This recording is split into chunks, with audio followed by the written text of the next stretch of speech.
حضرت علامہ مولانا مفتی صاحب قبلہ تشریف لا چکے ہیں اور اب انشاءاللہ درس قرآن شریف شروع ہوگا.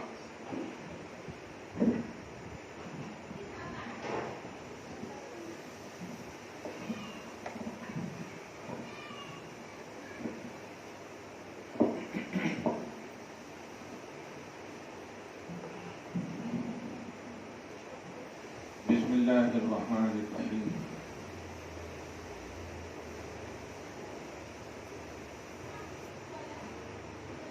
نحمده ونصلي ونسلم على حبيبه الكريم الأمين العزيز الرؤوف الرحيم وعلى آله وأصحابه الأفضلين الأكرمين أجمعين. ما بعد فأعوذ بالله من الشيطان الرجيم. بسم الله الرحمن الرحيم. وما تنفقوا من شيء فإن الله به عليم. صدق الله العظيم. حصول برکت کے لیے دھیرے دھیرے درود شریف پڑھیں. اللہم صلی علی سیدنا و شفیعنا و حبیبنا و مولانا محمد و آلہ و اصحابہ وبارک وسلم. سورہ آل عمران سورہ نمبر 3 کی آیت نمبر 92 کا آخری حصہ. اللہ سبحانہ فرماتا ہے تم جو بھی خرچ کرو میں اسے خوب جانتا ہوں. اس سے پہلے کی آیت میں ذکر تھا نیکی اور بھلائی تمہیں اس وقت تک حاصل نہیں ہو سکتی جب تک کہ تم اپنی محبوب چیز اللہ کی راہ میں خرچ نہ کر دو. محبوب چیز خرچ کرنے کے حوالے سے مزید فرماتا ہے جو بھی خرچ کرو گی اللہ اسے خوب جانتا ہے. کچھ لوگ ہیں جو خرچ کرتے ہیں لیکن اس خرچ میں اخلاص اور للہیت نہیں ہوتی. چیز کی کوالٹی اچھی ہوتی لیکن نیت میں اخلاص نہ ہونے کی وجہ سے وہ چیز بھی اللہ تبارک و تعالیٰ کی بارگاہ میں مقبول نہیں ہوتی. کچھ لوگ ایسے ہیں جو چیز کی کوالٹی اچھی نہیں ہوتی لیکن اخلاص اور للہیت ہوتی تو اللہ کی بارگاہ میں وہی چیز مقبول ہوتی. چنانچہ حدیث پاک میں یہ بھی مذکور ہے کہ اللہ پاک کے نبی علیہ الصلوۃ والسلام فرماتے ہیں کہ لاکھوں کروڑوں اربوں ملینوں خرچ کرنے والے سے بہتر ہے اگر کوئی اخلاص اور للہیت کے ساتھ ایک کھجور کی گٹھلی بھی اللہ کی بارگاہ میں خرچ کرے. آپ سوچیں کھجور کی گٹھلی سے کیا ہوگا، لیکن اصل وہاں اخلاص اور للہیت کی اہمیت کو بتانا مقصود ہے. اسی لیے آپ پیچھے کے درس میں ایک آیت کے تحت بلکہ صراحتاً سنیں قول معروف خیر من صدقۃ یتبعها اذی، کہ آپ جسے جو دے رہی ہیں دینے والے کو اگر دل خوش کر دیے تو پھر وہ دینا اللہ کی بارگاہ میں قبول ہے. نہیں تو اللہ فرماتا ہے کہ دیتے وقت اگر آپ نے اپنا ایٹیٹیوڈ غرور گھمنڈ لیتا نہیں لیتا لیتی نہیں لیتی نقل ہو جاؤ اس طرح کی یعنی چیز دینے کے بعد اگر دل اور ایذا پہنچا دیا دل دکھا دیا تو رب فرماتا ہے تمہارے منہ سے ایک بول اگر پیار کی نکل جاتی تو وہ اس صدقہ سے بہتر ہے جس صدقہ میں تم نے ان کا دل دکھایا، تم نے انہیں تکلیف دی. تو یاد رکھیں کبھی بھی کسی کی بھی مدد کا موقع ملے کسی بھی طرح سے، چاہے فرض کے ذریعے سے نفل کے ذریعے سے، فرض سے مراد زکوٰۃ وغیرہ کا عنوان ہو، نفل سے مراد ایسے خیر خیرات جو آپ ہم کرتے ہیں، ہمارے گھروں پر کوئی دستک دیتا ہے دیتی ہے نکلتے ہیں. دینا ہے تو پیار سے دیجیے محبت سے دیجیے، نہیں تو انہیں محبت سے رخصت کیجیے اور کہیے نہیں ہے معاف کر دو.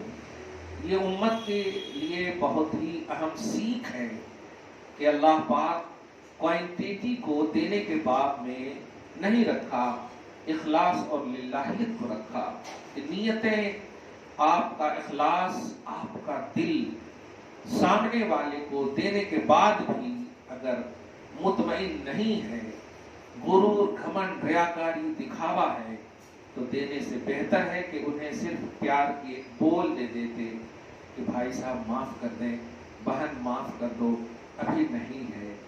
یہ ایک بول اس صدقہ سے بہتر ہے جس صدقے میں آپ نے تکلیف دیا، پرسوں دیا نا تمہارے کو، پھر آ گئے کیا آج ہی ہمارا گھر دکھا تمہارے کو روز؟ اس طرح کی باتیں میں حیدرآباد میں جانتا ہوں۔ سوچیں اللہ سبحانہ آپ کے گھر میں کسی کو اگر بھیج رہا ہے، کیونکہ آپ جانتے ہیں کہ پتا بھی اللہ کے اشارے کے بغیر نہیں ہلتا، تو جو مانگنے والا یا مانگنے والی آپ کے گھر تک اپنے قدم کو بڑھایا ہے، کیا اللہ کے اشارے اور اذن کے بغیر اس کا قدم آپ کے گھر تک آیا؟ نہیں۔ ظاہر ہے جب کسی کو آپ کے گھر تک اللہ بھیجتا ہے تو سوچیں اللہ کتنا آپ کو چاہتا ہے کہ وہ آپ کو بھی رزق دے رہا ہے اور اس فقیر کا بھی آپ کے یہاں رزق رکھا ہے، گویا ڈبل رزق ہے۔ کیا چاہت ہے خدا کی! وہ اللہ چاہتا تو اس فقیر کو بھی دے سکتا ہے، ظاہر ہے وہ چوٹی کو دیتا ہے کھانا، وہ کھٹمل کو دیتا ہے کھانا، وہ جانوروں کو، سب کو کھانا دیتا ہے۔ انسان تو اشرف المخلوقات ہے، اسے کیوں آپ کے گھر تک بھیجے گا؟ یہ اس کی چاہت آپ کے لیے دگنی ہے کہ اللہ پاک نے آپ کو تو دیا ہی کہ آپ کھاؤ پیو اچھے سے رہو، ساتھ ہی ساتھ غیروں کا بھی رزق آپ کے گھر میں رکھا ہے۔ یہ کتنی بڑی سعادت ہے۔ تو فقیروں کو، غریبوں کو کبھی دھتکارنا نہیں۔ اسی لیے نبی علیہ الصلوۃ والسلام کی شان قرآن پاک میں بیان ہے، وَأَمَّا السَّائِلَ فَلَا تَنْهَرْ، اس سے پہلے فَأَمَّا الْيَتِيمَ فَلَا تَقْهَرْ، یتیموں کو جھڑکنا نہیں، ان پر قہر نہ ڈھانا، ان پر ظلم نہ کرنا، بلکہ دست شفقت پھیرنا، ان سے پیار کرنا، ان سے محبت کرنا۔ ان کے آنکھوں سے آنسو اگر تیری وجہ سے گر گئے تو اللہ تعالیٰ تجھے اپنے حبیب کے ذریعے سے حوض کوثر سے محروم کر دے گا، پیاسا بلکتا چھوڑ دے گا۔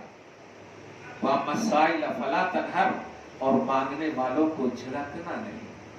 یہ کس کی شان ہے؟ جو نبی پیٹ پہ پتھر باندھتے ہیں، بانے ان کی شان ہے۔ آپ تو بہترین اپارٹمنٹ میں، گھروں میں، اچھے سے اچھے کھانے اور عیش و آرام کی زندگیوں میں رہتی ہو۔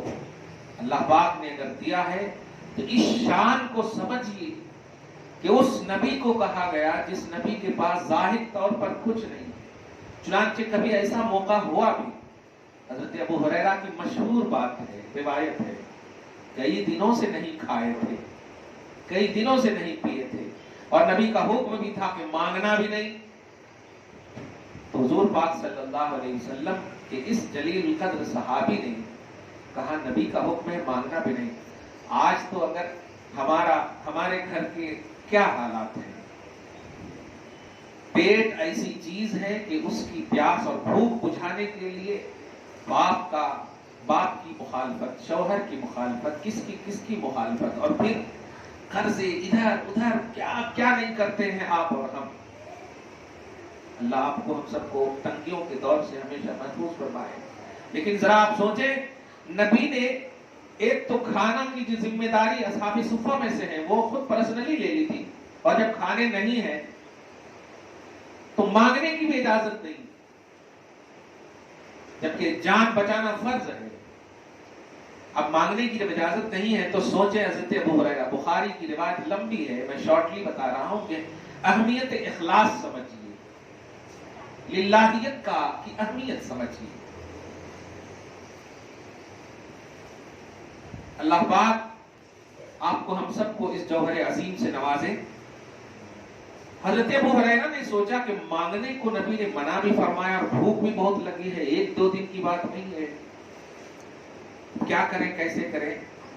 تو آپ نے ایک تدبیر کی کہ چلو اس راستے پر بیٹھ جاتے ہیں جس راستے سے نبی کا اور خصوصاً ان کے رفیقوں کا گزر ہوتا ہے، یعنی ابو بکر و عمر وغیرہ کا گزر ہوتا ہے، اور یہ سب پیسے والے ہیں، یہ جب دیکھیں گے تو مانگنا بھی نہیں پڑے گا، دیکھیں گے اور پوچھ لیں گے میری خیریت تو میں خود بول دوں گا، میری مانگ بھی پوری ہو جائے گی، میرا بھوک وغیرہ بھی مٹ جائے گا۔ کیا بات ہے، تدبیر سمجھے اور اتباع رسالت کو محسوس کرے کہ نبی اگر بھوکوں کو کہنے مانگنا نہیں تو وہ بھوک کو قربان کر سکتے ہیں، لیکن مصطفیٰ کے حکم کو ٹال نہیں سکتے، شریعت کو ٹال نہیں سکتے۔